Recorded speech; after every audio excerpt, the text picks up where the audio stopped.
Trump जो है, जो कि अब टेबल टॉक जो है वो भी कामयाब नहीं हुई, जो वो चाहता है वो भी नहीं, फ्रस्ट्रेशन उसकी नज़र आ रही है, ट्वीट्स में गालम गलोच तक तो वो कर रहा है, समझ नहीं उसको आ रही कि मैं क्या करूं, जिस तरीके से बस मुझे सारे लोग आके कहें कि वाह वाह वाह तुम जो है ना जंग जीत चुके हो। अब कोई ना कोई जारहियत वो करेगा, कोई बड़ा हमला वो कर सकता है, खुदा न खासा।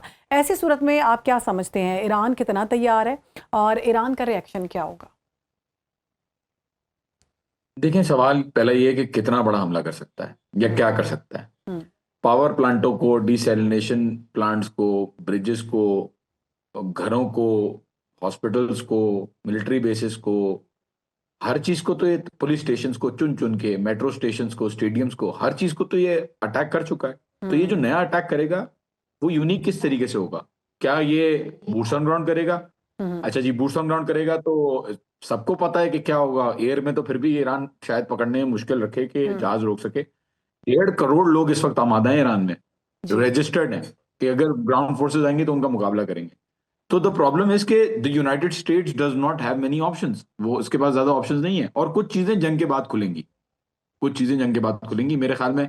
बहुत सारी ऐसी बड़ी बड़ी ब्लंडर्स हैं जो यूनाइटेड स्टेट्स ने ऑलरेडी किए हैं, और वो ब्लंडर्स बाद में आई थिंक रिवील होना शुरू होंगे। हम्म। और मुझे नहीं लगता कि ये बड़ा हमला जो कह रहे हैं वो शायद कर सकें। हो सकता है, हो सकता है, हो सकता है कि किसी तरीके से इसराइल के थ्रू ये इसराइल को थोड़ी सी एक कोनी मारे और कहें यार तुम हम्म। जरा एक दो जो है ना वो मिसाइल गिरा के दिखाओ, ताकि ये चीज एस्केलेट हो, ताकि बाबल मंदब के अंदर हूतीज आए, हूतीज चोक करें, और फिर हम्म। यूरोप इन्वॉल्व हो, क्योंकि यूरोप के ऊपर इस वक्त बात होगी, और फिर यूरोप इन्वॉल्व होगा, फिर ट्रम्प कहेगा कि देखो स्ट्रेट ऑफ हॉर्मुज भी खुलवाओ और बाबल मंदब भी खुलवाओ।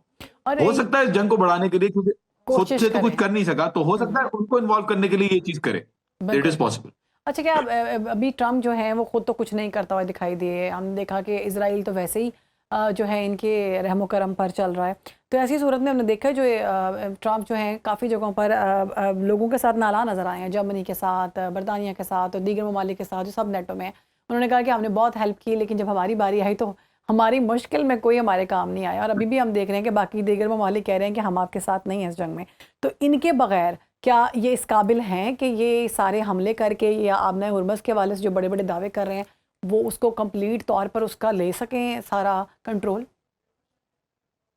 देखिए, आपने एक बात की कि ट्रम्प कुछ भी जो है वो नहीं कर रहा है, ऐसा नहीं है। हम्म। वो आप देखें ना, पोप के ऊपर उसने किस तरीके से क्रिटिसिज्म किया, उसने जीसस हम्म। क्राइस्ट की किस तरीके से, हजरत ईसा को जो जी। है अपने आप को तशबीह देके किस तरीके से उसने जो है वो एक पेंटिंग बनवाई। उसने कभी वो चांद के ऊपर ट्रम्प टावर की तस्वीरें लगाता है, कभी वो जो है अपने आप को कहता है कि मैं रेड क्रॉस का भी बंदा बन गया हूं। तो मेरे ख्याल हम्म। में तो बहुत मेहनत कर रहा है बेचारा। अब खुदा ना अब खास्ता वो बात जो सारी ये है कि ट्वीट्स ये कर रहा क्या है। स्ट्रेट ऑफ होर्मुज को खुलवा सकते हैं या नहीं। जी। देखें, मैं इसके अंदर आपको कुछ टेक्निकल चीजें बता देता हूँ और हिस्ट्री से भी हम देख लेते हैं। हम्म। 2023 से लेकर 2025 तक हुतियों ने, इतने मुट्ठी बराबर हुतियों ने रेड सी को, बाबल मंदब को बंद किया हुआ था। बंद हम्म। कैसे किया हुआ था? जो वैसल आती थी उसके ऊपर ये हमला करते थे, अमेरिका और इसराइल की जो वैसल आती। अच्छा, 176 वेसल्स हुतियों ने डैमेज या डिस्ट्रॉय किए। और ये जो हुआ उससे इलियाद पोर्ट बैंकरप्ट हो गया। इलियाद पोर्ट इसराइल के अंदर पोर्ट है, वो बैंकरप्ट हो गया। आप रिसर्च कर सकती हैं इसके ऊपर। हम्म। क्या किया यूएस ने? यूएस ने कहा कि भाई यार प्लीज एक काम करो, हम आपको नहीं मारेंगे। यूएस और हुतियों ने सीज फायर एग्रीमेंट किया। यूएस ने कहा हम आपको नहीं मारेंगे और आप हमें नहीं मारो काइंडली। ठीक है। हुतियों ने कहा ठीक है। तो 2025 तक, 2 साल तक हुतियों ने इजरायली शिप्स को और यूएस की शिप्स को बाबल मंदब के अंदर बाकायदा कांस्टेंट ब्लॉकेड के अंदर रखा। ठीक है। अच्छा, अब अगर हम आगे देखें तो स्ट्रेट ऑफ हॉर्मुज की बात करें। स्ट्रेट ऑफ हॉर्मुज को खुलवाना कोई आसान काम नहीं है। हम्म। ये फ्रांस, जर्मनी, यूके, दुनिया का कोई भी मुल्क है जो ट्रम्प कह रहा है ना, अब देखे ना, कोई आया नहीं आया, लेकिन दूसरे मुल्क, वही वाले मुल्क जिसके जिसकी जिनके नाम लिए इसने, वो मुल्क टोल दे के आ रहे हैं ईरान को। मजे की बात तो ये है। असल ठीक। मजे की बात ये नहीं है कि दुनिया की सबसे बड़ी सुपर पावर उसको, जिसने इतना खर्चा किया अपने पार्टनर्स के ऊपर, इतने पैसे दिए, वो उसका साथ नहीं दे रहे। असल मजे की बात यह है कि वही पार्टनर्स आज ईरान को पैसे दे रहे हैं शिप्स को हम्म। क्रॉस कराने के लिए। तो देखें, इसके अंदर कॉम्प्लेक्सिटी ये है कि ईरान के जो स्ट्रेट ऑफ हॉर्मुज के ऊपर कंट्रोल है, ये माइन माइन के ऊपर नहीं है। माइन जो लोग कहते हैं ना, माइन बिछाई हुई है, ऐसा कुछ भी नहीं है। ठीक। कश्तियां जा रही हैं, आप अभी भी खोल के देख सकती हैं। नेविगेशन में आप खोल लें, सी नवी मरीन मरीन ट्रैफिक खोल लें, और उसके अंदर आप देख लें कश्तियां आ जा रही हैं फ्रीली। माइंस का कोई चक्कर नहीं है। चक्कर सारा ये है कि जो नेवी ईरान की कहता है ना ट्रम्प, के मैंने नेवी खत्म कर दिया है, मैंने सब कुछ खत्म कर दिया है, हाँ जी, वो ये झूठ बोल एयरफोर्स रहा है। वो ये आबों झूठ में। बोल रहा है, बिल्कुल सफेद सफेद झूठ बोल रहा है। तो पॉइंट सारा ये है कि कोई भी आई थिंक इतनी कैपेबिलिटी नहीं रखता कि ईरान ने अपनी जितनी भी रिसोर्सेज हैं, नेवल रिसोर्सेज हैं, उनको design he straight of Hormuz के शैलो वाटर्स के उसकी उसकी तरफ पे किया था। 180 फीट से लेकर 220 फीट तक उसकी कैपेबिलिटी उसने, जो स्ट्रेट ऑफ हॉर्मुज की जो डेप्थ है उसके अंदर उसकी कैपेबिलिटी उसने अपनी मनूवर करने के लिए रखी। तो आई डोंट थिंक कि कोई करवा भी रहे, नेवी को खत्म भी कर दे, तो भी ड्रोन्स और मिसाइलें ईरान के पास हैं कि वो अटैक कर सकता है, स्ट्रेट ऑफ ठीक है। हॉर्मुज के अंदर निशाना बना सकता है। तो आई डोंट थिंक ऐसा हो सकता है कि वो कंट्रोल कर लेंगे। इट्स नॉट बिल्कुल। पॉसिबल। फ्रांस ने भी बोल दिया कि आपको ईरान के बगैर, आप ईरान के बगैर नहीं छुड़वा सकते स्ट्रेट ऑफ हॉर्मुज। बहुत क्लियर हो चुका है। अच्छा जॉन साहब, हम देख रहे हैं कि ईरान ने जो गल्फ कंट्रीज़ के अमेरिकन बेसिस थी उन पर हमला किया। एज ए जर्नलिस्ट मैं इस चीज़ को समझती हूँ कि वो हमला गल्फ कंट्रीज़ पर नहीं था, वो अमेरिका के अड्डों पर था, अमेरिकी बेसिस पे था, और जहाँ जहाँ अमेरिकी मौजूद थे वहाँ अमेरिकी या मोसाद के एजेंट्स वहाँ पर हमला किया गया, ये जहाँ पर अमेरिकियों की इन्वेस्टमेंट थी। लेकिन सोशल मीडिया आप भी यूज़ करते हैं, सोशल मीडिया हम भी यूज़ कर रहे हैं, तो हम देख रहे हैं पाकिस्तान के अंदर ना एक अलग सा एक ग्रुप बन गया। ग्रुपिंग इस तरह से है कि ये कहा जा रहा है, फ़िरकावारियत फैलाई जा रही है, मतलब इस तरह से कि ईरान जो है वो गल्फ़ कंट्रीज़ पर खुदा न खास्ता हरमैन शरीफैन के जितनी भी अहाते हैं उन उन जगहों पर भी हमले करने की कोशिश कर रहा है। तो आप क्या समझते हैं ईरान को अब कितनी समझदारी से स्ट्रेटजी के साथ हमला करना होगा, क्योंकि लोग जो हैं वो ये चाहते हैं कि दोबारा से फ़िरकावारियत फैले। ख़ास तौर पे वेस्ट पे तो हमने एक देखा था, बहुत पैसा लगा के फ़िरकावारियत वाला मामला हुआ था, लेकिन जिस जंग ने बहुत सारी लोगों की आंखें खोल दी हैं, उसके बावजूद अब गल्फ़ कंट्रीज़ को इस्तेमाल किया जा रहा है इस तरह से कि ये खुदा न खास्ता ईरान जो है वो पाक और मुकद्दस जगह पे हमला कर रहा है।